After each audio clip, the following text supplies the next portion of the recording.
Good evening, YouTube. It's your man George Page comes to you live on YouTube. Well, tonight's night, ladies and gentlemen. It's the last few hours left of 2019 as we get ready to shift into 2020.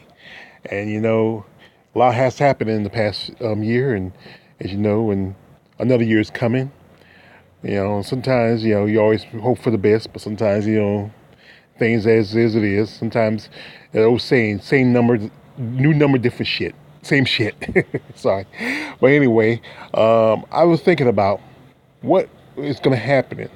What's going to happen for WMMA in 2020?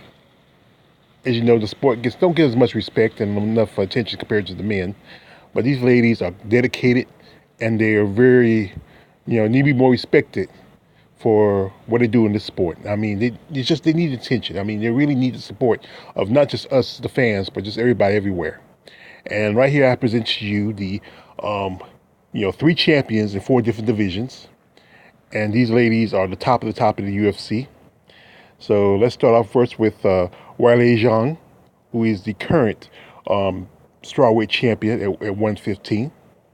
Next to her is one Miss the Bullet, Valentina Shevchenko. Ooh, the current flyweight champion at 125. And next to them is the double chump champ,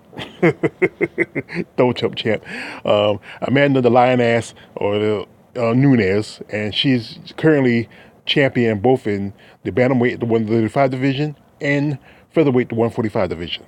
Now, as y'all know, these ladies had a pretty good year. I mean, they defended the title. Well, Zhang just gained the title after beating Jessica Andrade, and Valentina had two title defenses of her title.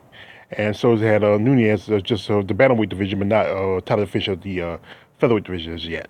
Now Zhang, she is preparing to face the former champion Joanna Jędrzejczyk. You know, Joanna had the record of probably being one of the longest title holders at the time of the UFC. That's just before she lost to Rose, and now she gets an opportunity to probably try to regain her title.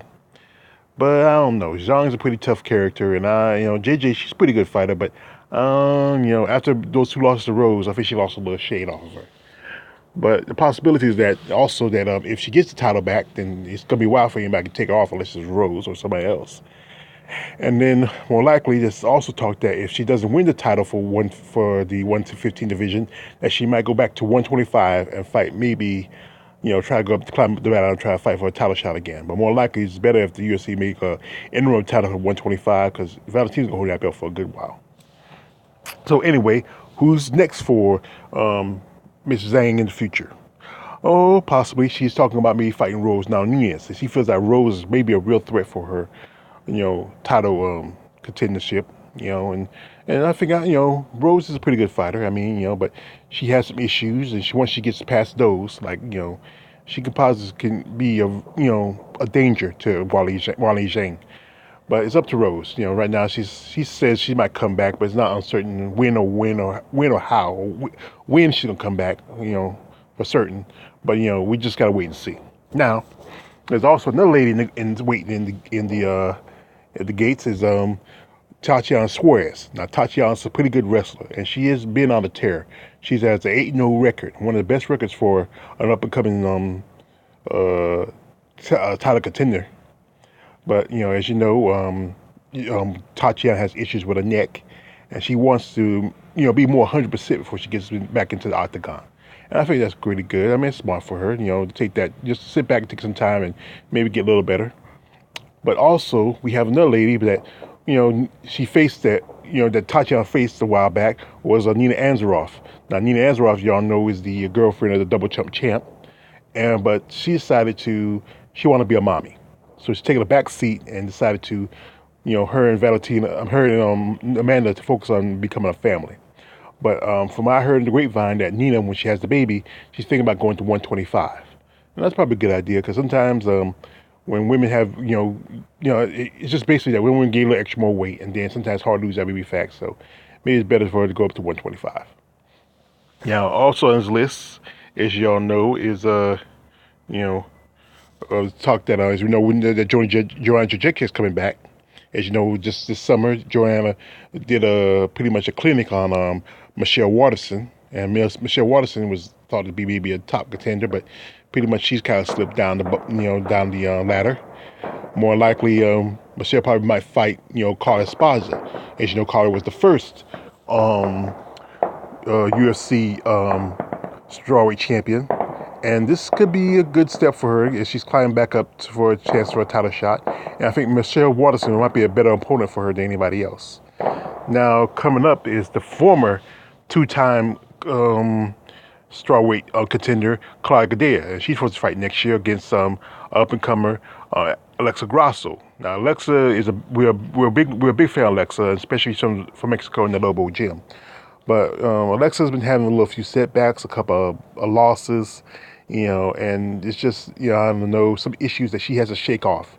But Claudia Gadelha is going to be a gatekeeper to her. I think it's going to be a real tough for her if she can get past Claudia Gadelha. Now, there's also talk of Cynthia Calvillo. As you know, she just recently had a fight a while back when she fought Marina Rodriguez, another top prospect in the strawweight division. Now, Cynthia had a lot of promise, but after her last fight, when she lost against Carla Esparza, it kind of took off her momentum. And then plus, she was suspended for about 9 months because they discovered THC in her blood sample. And THC is one of the chemical properties of weed. Now, there's some other ladies in the strawweight division, such as Brianna Van Buren, Felice Herring, and also Amanda Ribas, who just recently beat the hype job Mackenzie Dern. But her next fight coming for Ribas is she's supposed to be fighting Paige Van Zandt, and that'd be another hype job she might beat. So I think Ribas going to get a reputation to be a hype job killer. Now let's move over to the flyweight division, the new kid on the block. Now, the flyweight division is the former champion was Nico Montano, and Nico decided she didn't want to fight Valentina, so the UFC decided to strip her of the title, and now Nico's at 135 fighting. Now, Valentina is she is a master fighter. She even when she was in 135, she was beating girls bigger than her. Juliana Pena. Can't forget Sarah Kaufman. She beat Holly Holmes, and also she did pretty good against Amanda Nunes, but somehow she just can't get past the lioness. Anyway, she's sitting at the top, and next in the new year coming, she's supposed to be facing Caitlin Chikuyan. Now, Caitlin, we all know, has been dodging Valentina the most of this year, and use excuses as, "Oh, my toe broken. I'm getting married. I might be pregnant." That's just some of the excuses the girl been using, and and we just we've been waiting, but she finally stepped up, and I'd like to say, little man got hard. But what's next after Valentina? As you know, she decimated both Liz Carmouche, who's now been dropped from the UFC, and she put Jessica Eye on her back. Now, possibly Eye is back on the climb up. As you know, she beat Viviana Araujo just about a month ago. And Araujo had a lot of promise in the flyweight division, but she still needs some work on. She needs to work on her stamina and also her striking. She can hit hard, but she needs to maybe know how to hit just right. Now, also still on the list is, we can't forget up-and-comers such as Macy Barber, and Macy has just been on a tear. She just, her last fight, she knocked out Juliana Robinson. And I think maybe 2 more fights within. I think she probably has I would say 3 more fights. She might have a shot at a title shot. Macy's pretty tough. She's a tough kid. I see her. She got a lot of heart, but it's just that Valentina is just very competitive. We have maybe a possible future fight between Andrea KKK Lee, as we call her, she's better known as KJB Lee, but we know why we call her KKK Lee, and possibly Roxanne Modafferi. Now, both Modafferi and Lee fought each other back some years ago, with Modafferi coming up on top and winning. Now, that's a possible future contendership fight, maybe for the next person who's going to face Valentina. But you still have a couple of women such as Lauren Murphy and Jojo Calderwood. More likely, I see that maybe those two might, it might go like this. They might have a fight between Maya Ferry versus Ali, and then maybe Calderwood versus Murphy. And then see those two, they might fight each other, and then whoever wins out of that fight probably face Valentina. But I don't see anybody taking down the Bullet anytime soon. She's just wearing a tear. She's gonna rule that division for a good while. I think she might even pass, Joanna's and Ronda Rousey's records of being for the most title defense. Even she might even pass Amanda Nunes. So let's go over here. As you know, the bantamweight division when it first started out was the star of the UFC. Especially we had Ronda Rousey, Miesha Tate, and a couple other ladies that was fighting that division. But the last few years, it's kind of dropped out of favor ever since Ronda left. And then, as you know, it's just been kind of a desert. Now, this is still some good fighters in it, like our Belizean Princess, Marion Renault. She's still there. But I don't think Marion ever is going to get a shot to climb up to the top. Remember last year when she fought Kat Zingano, when she supposed to have faced Caitlin Vieira. And then you have also the most recent number one contender for the title was Jermaine Duranami, and look what happened to her. She just didn't have anything to defend against all of Amanda's takedowns. I mean, her stand-up was great. She was hitting her and killing her with a fist, but she just didn't know how to fight off her back. We can't forget Aspen Ladd, who's after she got knocked out by Duranami, she just recently beat Yana Kunitskaya, and she's possibly a next contender, but she has to get back or somebody gets past a possible contender, that is Irene Aldana. Now Irene just knocked out the number 2 contender, Caitlin Vieira, just recently, and I think there's a good chance of maybe a fight between Aldana versus Aspen Ladd for maybe a future contendership. Now, you still have Julianne Pena, who's gone for almost a couple of years because of a maternity leave, but she's come back and she fought Nico Montana on her comeback. And there's a possibility that she might be a next title shot contender after Jermaine Duranami. She did have a lot of momentum when she beat Kat Zingano a few years back, but then that momentum kind of dropped after she lost to Valentina. Then you can't forget about we still have Holly Holmes and Raquel Pennington. They're supposed to be fighting each other. They're supposed to fight each other early this summer, but some injuries set Holly aside. And as you know, Holly fought Amanda, a while back, and then Amanda knocked her out with a head kick. A head kick. And we all know that was Holly's biggest thing, her niche, that head kick. That's the head kick that she took out Ronda Rousey with. But Holly, she's still just, she might think about going to retire because the last few fights she's been taking an ass whooping. I mean, even in a fight with Betch Correa, Betch was really beating her. But if Betch didn't drop her hands, I think she would have won the fight. But that was on her. She let her, use that head kick. Now, Raquel Pennington, we all know she's special friends with Amanda Nunes. So, and she had her fight with Nunes, and she quit. She was done. I don't know why her courage. Throw in the damn towel. I mean, the girl's getting beat. I mean, as I call her, peg leg Pennington, she still has issues with that leg, and I think she should really, really take some time to come back. I mean, when you have a leg injury like that, especially broken, you need to take some time to take care of yourself. I know you want to come back and fight, but you really need to seriously take time to take care of yourself. But also, let's remind you that, Nunes is also the champion of 145. And we now know the 145 division is just, it's a dead division. There's no other fighters other than Felicia Spencer and Megan Anderson.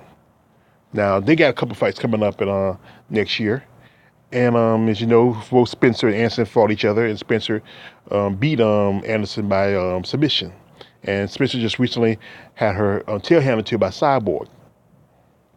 Now, the possibility that if the UFC can bring in more women to the featherweight division and maybe increase it, they might can do this. They can strip Amanda of the title and do like what other organizations such as Bellator and Invicta do is have a tournament for the 145 title, which sounds a pretty good idea. I mean, recruit. There's a lot of women out there 145 you can recruit, and they're ready to fight. They want to be in the UFC. That's where the money at. It's like like there was a family called Bank. There was a family bank robbers called the Newton Boys, and they asked one of the brothers, "Why you rob banks?" Because that's where the money's at. That's the same with UFC. That's where the money's at. But until they really get their asses out of the head, excuse my French, the 145 division is not going to get the respect and the reputation that it deserves to have. Now, here's another debate. As you're talking about that the UFC should create bantamweight, no, I mean Atom division.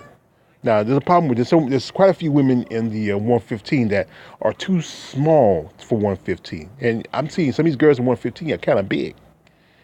But that's why she make an atomweight division, and there's some great atomweight fighters, especially in Invicta, One Championship, and a couple other organizations that have atomweights.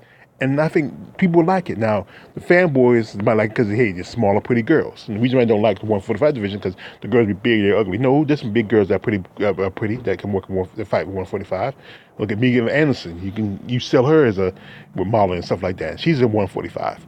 But the smaller girls, the thing is, they don't like the smaller girls. But that'd be great fights.